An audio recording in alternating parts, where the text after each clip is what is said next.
அப்பா ஏம்மா பச்சவாடியா? ஆமாங்கப்பா, நல்லா இருக்கீங்களா? நல்லா இருக்கேங்க. பசங்களா என்ன பண்றாங்க? பச்சவாடியா இருக்கிறாங்க சார். சரி. ஓகேவா? எல்லாரும் போனதான் பார்த்துட்டு இருப்பீங்களா? வேற எதுவும் படிக்கிறது வேற வேலை எதுவும் செய்ய மாட்டீங்களா? நம்ம ஊர்ல வள்ளி கும்மி ஆடுது, அதை பார்த்துட்டு இருக்கிறாங்க. வள்ளி அது தெரியலையே எனக்கு. அது என்ன கொஞ்ச நேரத்துல பிராக்டிஸ் கிளாஸ் இருக்குங்க அத்தா, நாங்க போயிட்டு வந்துடுவோம்.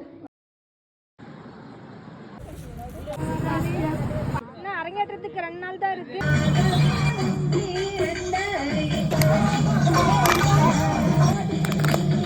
அனைவருக்கும் வணக்கம். வர ஆகஸ்ட் 10ஆம் தேதி சிரகிரி வேலவா கலைக்குழு அரங்கேற்ற வைத்துள்ளோம். வர ஆகஸ்ட் 10ஆம் தேதி நம்ம சோழங்கப்பாளையம் மாரியம்மன் கோயில் கிட்ட சாயங்காலம் 6 மணிக்கு நம்ம அரங்கேற்ற விழா நடைபெற இருக்கு. எல்லாரும் தவறாம கலந்து கொள்ளுங்க.